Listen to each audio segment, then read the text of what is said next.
If anybody wishes an infallible recipe for taking the romance out of life, I can recommend washing a pile of dishes which have been left over from the day before, especially if there be among them a number of greasy pots and pans. Restoring order to a badly cluttered room is another glamour destroyer, but the first prize, I stoutly affirm, goes to the dishes. An especially aggravating collection of romance shatterers awaited me the morning after our visit to the theater and my first encounter with Lillian Gale. Dicky took a hurried breakfast and rushed off to the studio, while I spent a dreary forenoon washing the dishes and putting the apartment to rights. I dreaded the discussion with Dicky at luncheon. I had insisted before my marriage that I must either do most of the housework or keep up some of my old work to add to our income. To have a maid while I did nothing to justify my existence save keep myself pretty and entertain Dicky savored too much to me of the harem favorite. A mother of small children, a woman with a large house, one who had old people to care for, or whose health was not good, was justified in having help. But for me, well, strong, with a tiny apartment, and just Dicky, to employ a maid without myself earning at least enough to pay for the extra expense of having her, it was simply impossible. I had been independent too long. The situation was galling. The postman's ring interrupted my thoughts. I went to the door, receiving a number of advertisements, a letter or two for Dicky, and one addressed in an unfamiliar handwriting to myself. I opened it and read it wonderingly. My dear Mrs. Graham, our club is planning a course in history for the coming year. We need an experienced conductor for the class, which will meet once a week. Your name has been suggested to us as that of one who might be willing to take up that work. The compensation will not be as large as that given by the larger clubs for lectures, as we are a small organization, but I do not think you will have to devote much of your time to the work outside of the weekly meeting. Will you kindly let me know when I can meet you and talk this over with you if you decide to consider it? Yours very truly, Helen Brainerd Smith, Secretary, Lotus Study Club, 215 West Washington Avenue. Had the solution to my problem come? Armed with this, I could talk to Dicky at luncheon without any fears. The receipt of the letter put me in a royal good humor. I did not care how little the compensation was, although I knew it would be far more than enough to pay for the extra expense of having a maid, an expense which I was determined to defray. Teaching or lecturing upon historical subjects was child's play to me. I had specialized in it, and had been counted one of the most successful instructors in that branch in the city. Women's club work was new to me, but the husband of one of my friends had once conducted such a course, and I knew I could get all the information I needed from him. I thought of Dicky's possible objections, but brushed the thought aside. He had objected to my going on with my regular schoolwork, and I realized that the hours which I would have been compelled to give to that work would have conflicted seriously with our home life. But here was something that would take me away from home so little. About the servant question, I began after Dicky was comfortably settled and smiling over his cigar.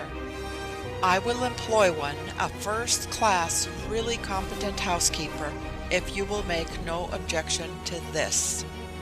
I opened the letter and handed it to him. He read it through, his face growing angrier at every line. When he had finished, he threw it on the floor. "Well, I guess not," he exclaimed. "I know that club game. It's the limit. There's nothing in it. They'll pay only a beggarly sum, and you'll be tied to that same afternoon once a week for a year. Suppose we had something we wanted to do on that day. We would have to let it go hang." I suppose if we had something we wanted to do on a day when you had a commission to execute, you would leave your work and go, I answered quietly. That's entirely different, returned Dickie. I'm responsible for the support of this family. You are not. All you have to do is enjoy yourself and make home comfortable for me. We were interrupted by the doorbell. Dickie went to the door while I hastily dropped the portieres between the living room and the dining room. I heard Dickie's deep voice in greeting. This is good of you, Lil. And Lillian Gale came into the room with outstretched hand. Perhaps I shouldn't have come so soon, she said. But you see, I am bound to know you, even if Dickie does spirit you away when we want you to join us. She threw him a laughing glance as she clasped my hand. I am so glad to have you come, I said cordially, but inwardly I fiercely resented her intrusion, as I deemed it. But what was my horror to hear Dickie say casually, You've come at a most opportune time, Lil. Madge has had an offer from some woman's club to do a lecturing stunt on history, her specialty, you know, and she wants to take it. I wish you'd help me persuade her out of it. I cannot imagine why we should trouble Mrs. Underwood with so personal a matter, I heard myself saying faintly. Mrs. Underwood laughed boisterously. Why, I'm one of the family, my dear child, she said heartily. Then she looked at me keenly. I might have known that one man would have no chance with two women, Dickie growled. His tone held capitulation.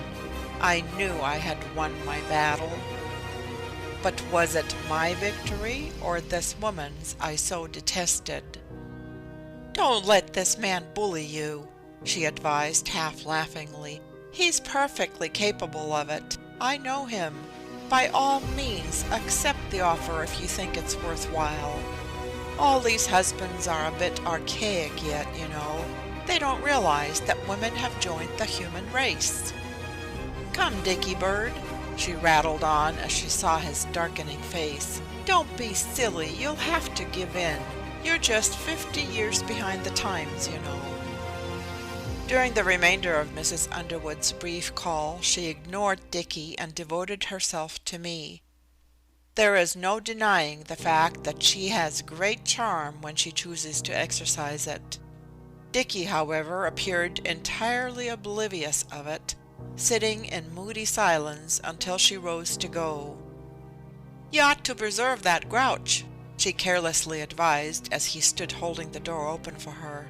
Carefully corked in a glass jar, it ought to keep to be given to your grandchildren as a horrible example. Dickie grinned reluctantly and bowed low as she passed out of the room with a cordial adieu to me. But no sooner had the door closed behind her than he turned to me angrily. Look here, Madge, he exclaimed. Are you really in earnest about taking that blasted position? Why, of course I am, I answered. It seems providential, coming just as you insist upon having the maid. I can engage one with a clear conscience now. Dickie sprang to his feet with a muttered word that sounded suspiciously like an oath, and began to walk rapidly up and down the room, his hands behind his back, and his face dark with anger. Up and down he paced, while I, sitting quietly in my chair, waited, nerving myself for the scene I anticipated. When it came, however, it surprised me with the turn it took.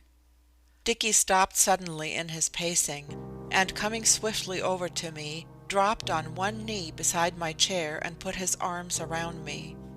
Sweetheart, he said softly, I don't want to quarrel about this, nor do I wish to be unreasonable about it.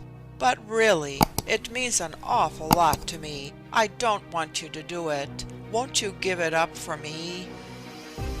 I returned Dickie's kiss and held him tightly as I answered. Dear boy, I'll think it over very carefully. If I possibly can, I will do as you wish. But remember, I say if I can. I haven't made you a definite promise yet." "But you will, I know.